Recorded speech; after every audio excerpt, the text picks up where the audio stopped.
प्रिय मित्रों, ज्ञान प्रवाह के इस अंक में आपका स्वागत है।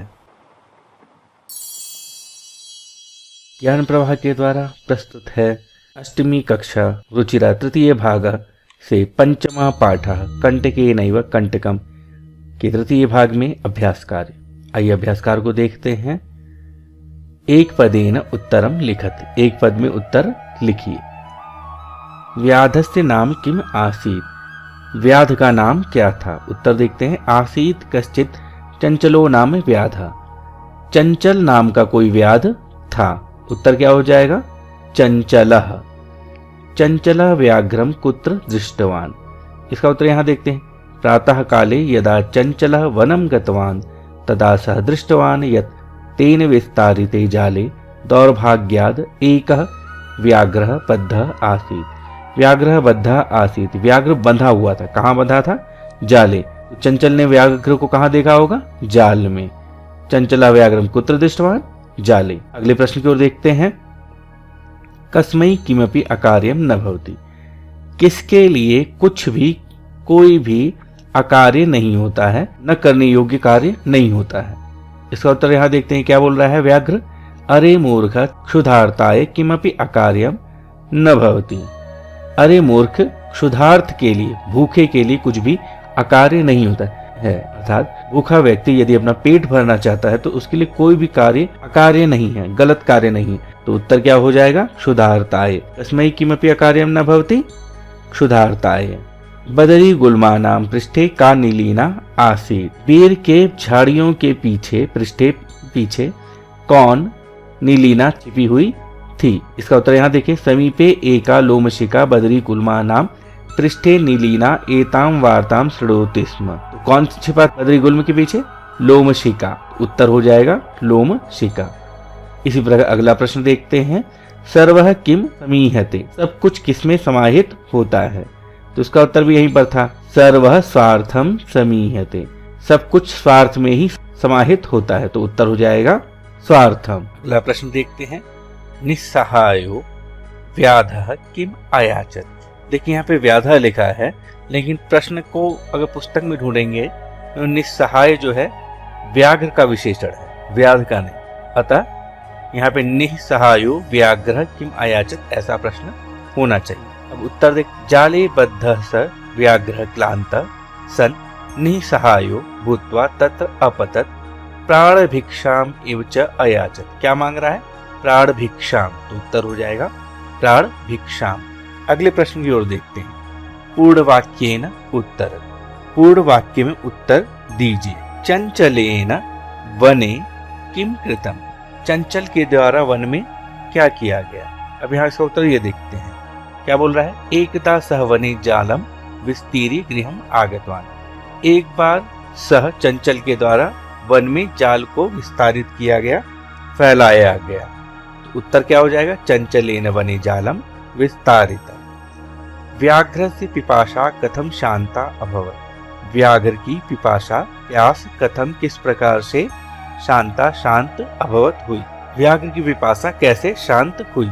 तो उत्तर इसका देखिए यहीं पर है। सो अवदत भो मानव पिपासु अहम, वाक्य क्या बोलता है कि मैं पिपासु हूं, मैं प्यासा हूं। नद्याः जलमानीय मम पिपाशाम समय व्याघ्रम जलम पीत्वा सन व्याधम अवदत समय में पिपासा। कह रहा है कि नदी से जल ला करके मेरी पिपासा को शांत करो, और जल पी करके वो बोल रहा है कि मेरी पिपासा शांत हुई, मेरी प्यास शांत हुई। तो उत्तर क्या हो जाएगा? व्याघ्र से पिपासा कथम शांता अभवत, व्याघ्र से पिपासा जलम पीत्वा शांता अभवत। अगला प्रश्न देखते हैं। जलम पीत्वा व्याघ्र किम अवदत, जल को पी करके व्याघ्र ने क्या कहा? व्याघ्र जलम पीत्वा पुनः व्याधम अवदत समय में पिपासा, मेरी पिपासा शांत होगी। तो उत्तर क्या हो जाएगा? जलम पीत्वा व्याघ्र अवदत समय में पिपासा, जल पी करके मेरी पिपासा, मेरी प्यास शांत हो गई। चंचलः मातृस्वसा इति काम संबोधितवान, चंचल ने मातृस्वसा मौसी यह किसको कहा? तो उत्तर यह है अहो मातृस्वसः। और किसको बोल रहा है? लोमशिका। तो उत्तर हो जाएगा चंचलः मातृस्वसः इति लोमशिकाम संबोधितवान। अगला प्रश्न है। जाले पुनः बद्धम व्याघ्रम दृष्ट्वा किम अकरोत्। उत्तर क्या होगा इसका? जाले पुनः बद्धम व्याघ्रम दृष्ट्वा व्याधा प्रसन्न भूत्वा गृहम प्रत्यावर्तत। देखिए, इस प्रश्न का उत्तर आपकी पाठ्य पुस्तक में नहीं है। जो आपकी पुरानी पुस्तक थी उसमें इस प्रश्न का उत्तर था, अतः हम वहीं से इसका उत्तर ले लेंगे। क्या हो जाएगा इसका उत्तर? जाले पुनः बद्धम व्याघ्रम, जाल में पुनः दोबारा बंधे हुए व्याघ्र को दृष्टवा देख करके व्याध प्रसन्न हो करके भूत्वा हो करके गृहम प्रत्यावर्तित, घर को वापस लौटा। तृतीय प्रश्न की ओर देखते हैं। तृतीय प्रश्न, अधोलिखितानि वाक्यानि कह का कम काम प्रति कथयति। यथा उदाहरण देखते हैं। इदानीं अहम त्वाम खादिष्यामि, अब मैं तुमको खाऊंगा। ये कौन बोलता है? ये बाघ बोलता है, व्याध को शिकारी को बोलता है। अब पहले प्रश्न को देखते हैं। कल्याणम भवतु ते, कल्याण हो तुम्हारा। ये कौन बोलता है? ये बोलता है व्याघ्र। किसको बोलता है? व्याध को बोलता है। जनाह मई स्नानम कुर्वन्ति, लोग मुझ में स्नान करते हैं। ये वाक्य किसका है? नदी जल का है। नदी जल है वो कहती, किसको बोलती है? व्याध को बोलती है, चंचल को बोलती है। व्याधम चंचल।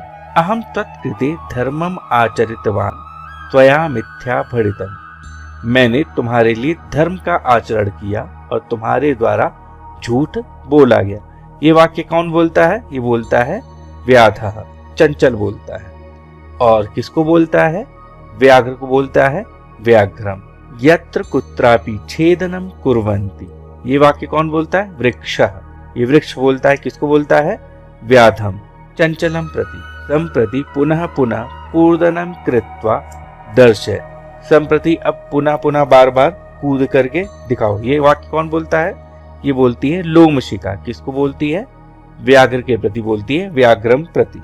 अब चलते हैं चतुर्थ प्रश्न की ओर। रेखांकित पदमादृत्य प्रश्न निर्माण, रेखांकित पद के आधार पर प्रश्न का निर्माण करना है। यहाँ पे क्या है? व्याध व्याघ्रम जालात बहि निर्सारयत्, व्याध ने व्याघ्र को जाल से बही बाहर निकाला। अब देखिए, यहाँ पे जालात के नीचे रेखांकन किया गया है। तो जालात है पंचमी एक वचन, तो यहाँ पे पंचमी एक वचन नहीं आएगा। पंचमी एक वचन क्या बनेगा? कस्मात्, व्याध व्याघ्रम कस्मात् बहि निर्सारयत्। चंचलः वृक्षम उपगम्य अपृच्छत्, चंचल ने वृक्ष के समीप जाकर के पूछा। वृक्ष जो है पुल्लिंग शब्द है और वृक्षम बनेगा पुल्लिंग द्वितीया एक वचन में।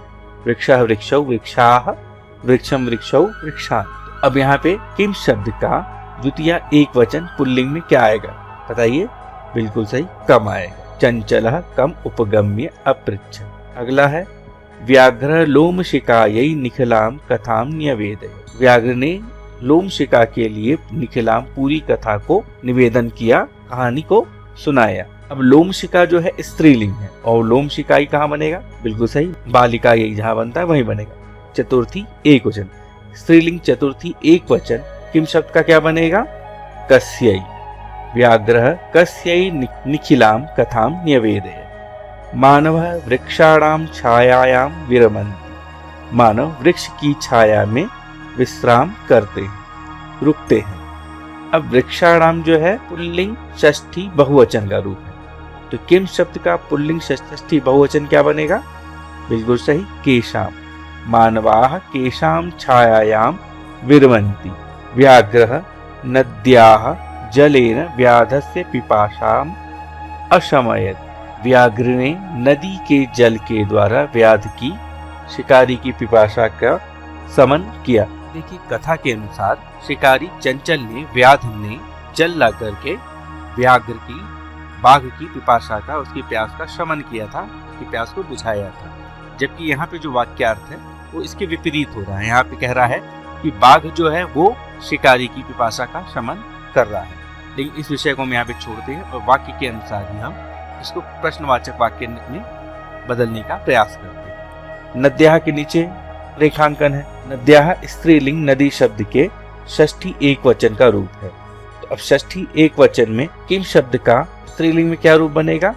कस्याः, बिल्कुल सही। अब आगे चलते हैं पंचम प्रश्न की ओर। मंजूषातः पदानि चित्वा कथाम पूरय, ये मंजूषा देख रहे हैं, इस मंजूषा से पदों का चयन करके आपको कहानी का निर्माण करना है। पहले मंजूषा में दिए गए शब्दों का अर्थ देख लेते हैं। वृद्धा का अर्थ होता है बूढ़ा, कृतवान यानी किया था, अकस्मात यानी अचानक, दृष्टवा यानी देख करके, मोचयतुम छुड़ाना चाहता हूँ, साट्टहासम अट्टहास के साथ, तेज स्वर में हंसना, क्षुद्र निकृष्ट छोटा, तरही तो, स्वकीय खुद के, कर्तनम काटना। अब कथा को पूर्ण करते हैं। एकस्मिन् वने एकः, बिल्कुल सही, वृद्ध व्याघ्रः आसीत्, सः एकदा व्याधेन विस्तारिते जाले बद्धः अभवत्। वह एक बार व्याध के द्वारा, शिकारी के द्वारा विस्तारित जाल में बद्ध अभवत्, बध गया, फंस गया। सह बहु प्रयासम, बिल्कुल क्या होगा, कृतवान, सह बहु प्रयासम कृतवान, उसने बहुत सा प्रयास किया, किंतु जालात मुक्त न अभवत्, लेकिन जाल से मुक्त नहीं हुआ। आगे देखते हैं, रिक्त स्थान है। तत्र एकः मूषकः समागच्छत्, वहां पर एक मूषक, एक चूहा आया। कब आया? अकस्मात, अचानक से आया। अकस्मात, तत्र अचानक से, तत्र वहां पर, एक मूषक, एक चूहा, समागच्छत् आया। बद्धम व्याघ्रम, बिल्कुल सही, दृष्ट्वा सह तम अवदत्, वह उससे बोला, अहो भवान जाले बद्धा, अहो आप जाल में फंस गए। अहम त्वाम इच्छामि, यहाँ पे क्या आएगा, मोचयतुम। तच्छ्रुत्वा व्याघ्रः, यह सुनकर के व्याघ्र ने साट्टहासम अवदत्, हंसते हुए, तेज स्वर में हंसते हुए कहा, अरे त्वम जीवः मम सहायं करिष्यसि, अरे तुम क्षुद्र, तुम्हारे जैसा क्षुद्र जीव मेरी सहायता करेगा। यदि त्वम माम मोचयिष्यसि, छुड़ाते हो, मुक्त करते हो।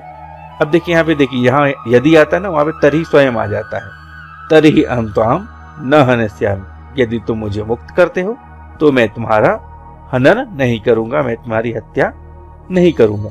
मूषकः स्वकीयैः लघुदन्तैः तज्जालस्य कर्तनं कृत्वा, मूषकः चूहे ने, स्वकीय अपने, लघुदन्तैः छोटे छोटे दांतों से, तज्जालस्य उस जाल को काट करके, तम व्याघ्रम बहि कृतवान, उस बाघ को बाहर किया। चलिए अब षष्ठ अभ्यास की ओर देखते हैं। यथा निर्देशम उत्तरत, जैसा निर्देश दिया गया है वैसा ही उत्तर दीजिए। सह लोमशिकायै सर्वाम कथाम निवेदयत, उसने लोमशिका के लिए सभी कथा का, पूरी कथा का निवेदन किया। अस्मिन वाक्य विशेषण पदम किम, इस वाक्य में विशेषण पद क्या है ये बताना है। देखिए, सह यानी वह या उसने, लोमशिकायै लोमड़ी के लिए, सर्वाम कथाम निवेदयत, यहाँ पे क्या होगा विशेषण पद, बिल्कुल सही, सर्वाम, तो उत्तर हो जाएगा अस्मिन वाक्य विशेषण पदम अस्ति सर्वाम। अहम तत्कृते धर्मम आचरितवान, अत्र अहम इति सर्वनाम पदम कस्मै प्रयुक्तम, यहाँ पर अहम पद जो है सर्वनाम है। अब ये पूछ रहा है किसके लिए प्रयोग किया गया है, तो यह प्रयोग किया गया था व्याध के लिए, व्याध अपने लिए करता है। तो अस्मिन वाक्ये अहम इति सर्वनाम पदम चंचलाय व्याधाय वा प्रयुक्तम, सर्वः स्वार्थम समीहते। अस्मिन वाक्ये कर्तृपदम किम, सर्वः स्वार्थम समीहते, इस वाक्य में कर्तृपद कौन सा है ये बताना है। तो अंदाजा लगाइए कौन सा होगा, सर्वः स्वार्थम समीहते। देखिए एक चीज हमेशा ध्यान रखिएगा, कर्तृपद हमेशा प्रथमा में ही होता है, तो यहाँ प्रथमा क्या है, सर्वः, तो अस्मिन वाक्ये सर्वः इति कर्तृपदम अस्ति। अब अगले प्रश्न की ओर देखते हैं। सा सहसा चंचलम उपसृत्य कथयति, वाक्यात एकम अव्ययम पदम चित्वा लिखत। ये वाक्य दिया है, इसमें से एक अव्यय पद का चयन करके लिखना है। सा सहसा, वह अचानक से, चंचलम उपसृत्य, चंचल के समीप जाकर के कहती है। इस वाक्य में आपको अव्यय पद कौन सा है ये बताना है। सोचिए क्या होगा, बिल्कुल सही, अस्मिन वाक्ये सहसा इति अव्यय पदम अस्ति। इस वाक्य में सहसा ये पद जो है अव्यय पद है, सहसा का शब्द रूप नहीं चलता है, ये हमेशा तीनों लिंगों में एक ही जैसा होता है और इसमें कोई भी व्यक्ति नहीं लगती, अतः सहसा जो है ये पद अव्यय पद कहलाएगा। का वार्ता माम अपि विज्ञापय, क्या वार्ता है मुझे भी बताओ। इस वाक्य में क्रियापद क्या है ये आपको बताना है, साथ ही पद का परिचय भी देना है। क्रियापद जो है उसका परिचय भी देना है। अब बताइए इसमें क्या होगा क्रियापद? बिल्कुल सही, विज्ञापय होगा। अस्मिन् वाक्ये विज्ञापय इति क्रियापदम अस्ति। अब विज्ञापय का पद परिचय आप दीजिए तो उपसर्ग क्या होगा? वि, धातु क्या है? ज्ञा, प्रत्यय यहाँ पे क्या लगा है? ऋच, लकार कौन सा है? लोट लकार, और पुरुष है मध्यम पुरुष, वचन है एक वचन, अर्थात विज्ञापय वि उपसर्गक ज्ञा धातु से ऋच प्रत्यय करके लोट लकार के मध्यम पुरुष एक वचन में बनता है। चलिए अगले प्रश्न, सप्तम प्रश्न की ओर चलते हैं। उदाहरणानुसारम रिक्त स्थानानि पूरयत। उदाहरण के अनुसार रिक्त स्थान की पूर्ति करनी है। देखिए यहाँ पर माता और स्वस्त्री का शब्द रूप चलाया गया है। अब इसमें तो कुछ रिक्त स्थान है जिनकी पूर्ति आपको करनी। देखिए मातृ और स्वस्त्री दोनों ही ऋकारांत हैं, अतः दोनों के रूप भी एक जैसे चलेंगे। अब माता मातारु मातारह बना है, तो स्वस्त्री का क्या बनेगा? बिल्कुल सही, स्वसा स्वसारौ स्वसारह, माता स्वसा, मातारौ स्वसारौ, मातारह स्वसारह, एक जैसा रहा।